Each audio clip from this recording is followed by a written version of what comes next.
Films and television shows are almost always accompanied by titles. There are titles to introduce the show, called show opens, titles to introduce on-camera subjects, called lower thirds, and titles to end the show, called rolling credits.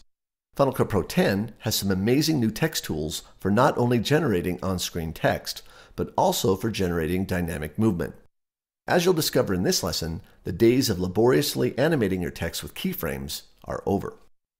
If you routinely include what I call subject matter experts in your videos, you'll most likely want to create a lower third to introduce them. As the name suggests, lower thirds are titles that appear in the upper or lower third of the screen. Move your playhead to the beginning of the Steve Interview 01 clip. In the media browser, click the button with the T to bring up the titles browser. As you saw with effects, you can skim over the thumbnails to preview each title.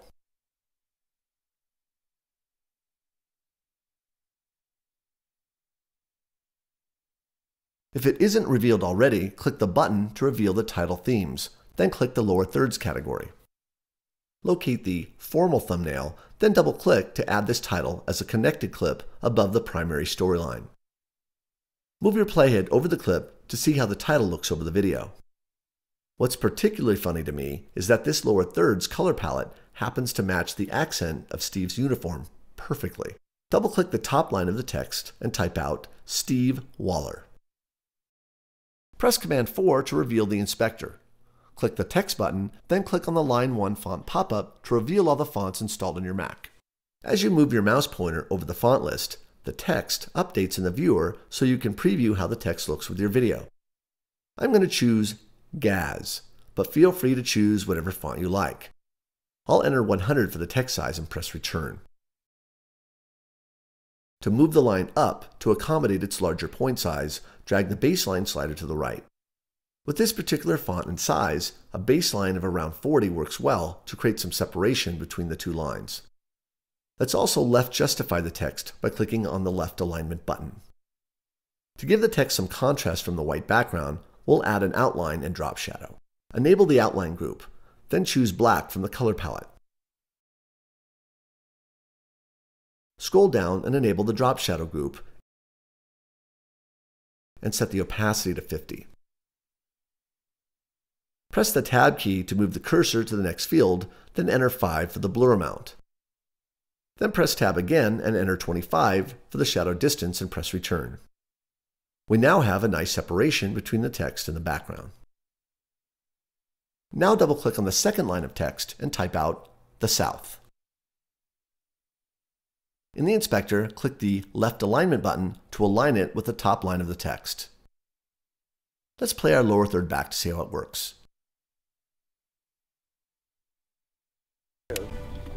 Then you want the representation of its history and the things about it to be told. I think the text is coming in a bit too early. Select the text, then hold down the Shift key and tap the period key twice to nudge it 2 seconds later. Play it back again to see the result. Then you want the representation of its history and the things about it to be told. Once you've completed the work on a title and you're happy with it, there's no reason why you can't repurpose it somewhere else in your project. Select the lower third and press Command C to copy it. Move your playhead to the beginning of the Dave interview and press Command V to paste. Double-click the top line of text. Another way to change the text is directly in the inspector. Select the text, then type out Dave Kampf. Make sure the text is selected, then scroll down and reveal the face properties. Click the down-facing arrow next to face color, then choose a nice Union Blue. Then double-click on the second line of text and replace the word South with North. Trim the title so that it ends just before the connected B-roll clips. Then play it back. We've done events like this in front of thousands and thousands of people. Now let's create an animated title to end our movie trailer. Locate the compound clip we added to the timeline from the previous lesson. Click on the badge to step into the clip. To recap, we added a stone texture generator to the primary storyline, then added 3 still images as connected clips. We're going to add a title at the beginning of this clip where there's no image.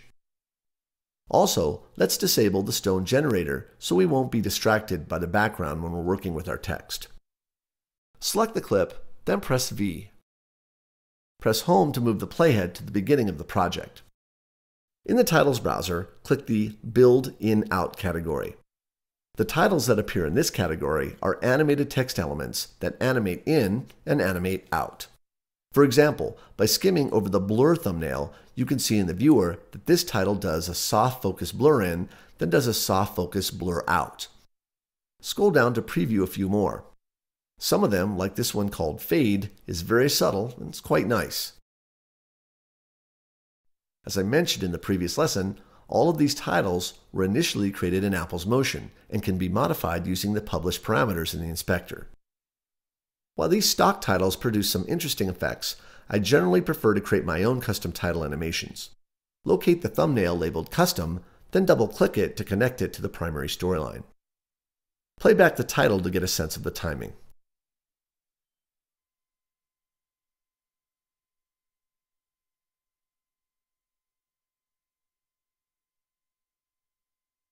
Trim the title until its out point ends at the first image. Select the title clip, then click the Title button in the inspector to reveal the published parameters. If you're not seeing the inspector, press Command 4. Published parameters, you recall, are parameters that the designer of this title published or rigged within Motion to give you, the Final Cut Pro user, access to the necessary controls for modifying the look of the effect. You saw this construct in the previous lesson with regard to generators and backgrounds, and now you're seeing it here with titles. Just a cursory glance at this parameter list tells you that you've been given a ton of control for animating your text. While this list may seem overwhelming at first, if you look at the names of each parameter, they either begin with the word in or out. For example, there's an in opacity and an out opacity.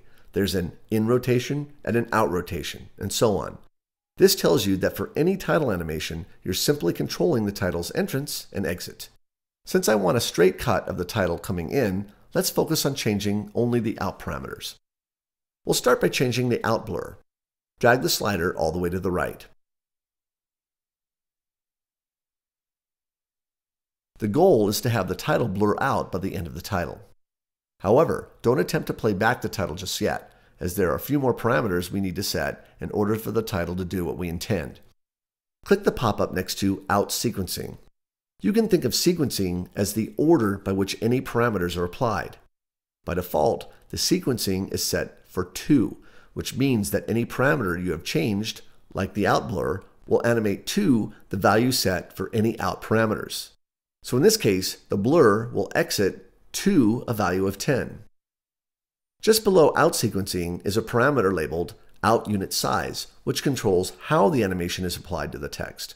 By default, the unit size is set for character, which means that one by one, each character will blur out separately.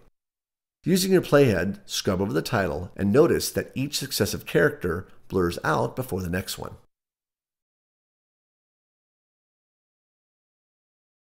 Now change the unit size to line, then skim over the title again, and you'll notice the entire line of text blurs out at once.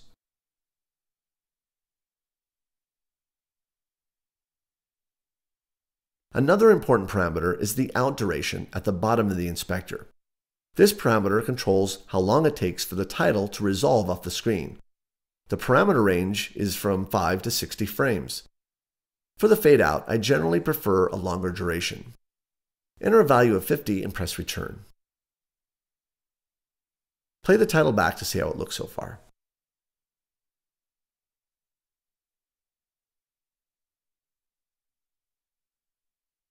A related parameter to duration is the speed out. To make the fade feel less mechanical, you can change the speed coming into and out of the animation. Choose Ease Both from the menu to create a slower rate of change at the beginning and end of the fade. Now that we have the fundamental parameters in place, let's have some fun by changing a few other parameters. Drag the tracking slider to roughly 40%, then play back the title.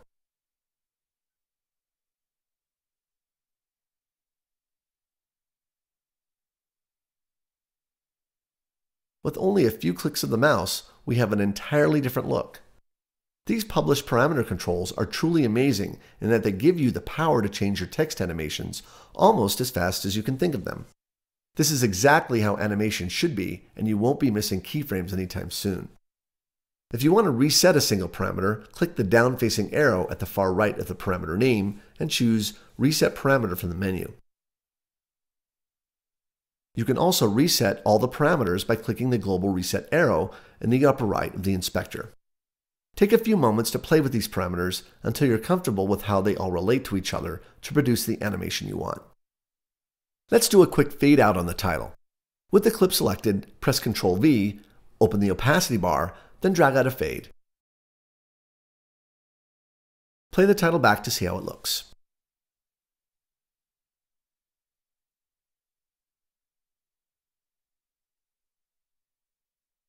Next, we'll begin exploring the text inspector because more than likely, your movie will not include subjects with the name title.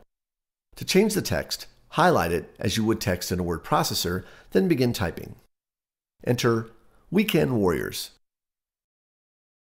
You can reposition the text by clicking on the circle target below the title and dragging. Alignment guides appear as you drag.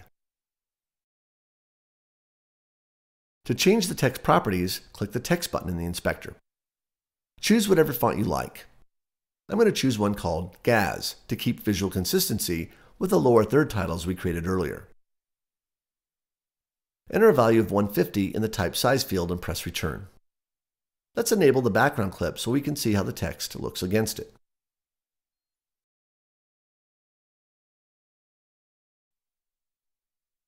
To create more contrast, select the stone generator, then press Ctrl V. Double-click the opacity bar, then bring down the opacity to 25%. Feel free to adjust the face, outline, and glow text properties to taste. When creating titles for broadcast, it's important your titles stay within title-safe boundaries. Click the switch icon in the upper right of the viewer and choose Show Title Action Safe Zones. The properties for controlling the look of your text are found in the 4 areas directly below. As we've seen, the face property controls the text color, opacity, and blur. By default, it's enabled as indicated by the blue LED light. The remaining 3 sections, outline, glow, and drop shadow, relate to giving your text more contrast from the background, therefore making it more readable. Because our title is white on a dark background, creating contrast is not necessary. However, you may want to use a glow for aesthetic purposes. Click the light next to glow to enable it. Then click the down-facing arrow to the right of the color chip to bring up the color palette. Choose a blue color, then crank the blur all the way up and bring the radius slider to around 20.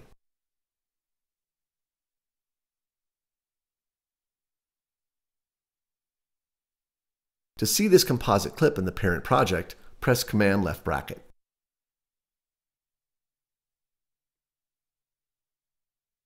To get the best playback performance from your titles, you'll want to render them. Choose Render All from the Modify menu. When all the orange render bars disappear, play back any of the titles to see full quality, full frame rate playback.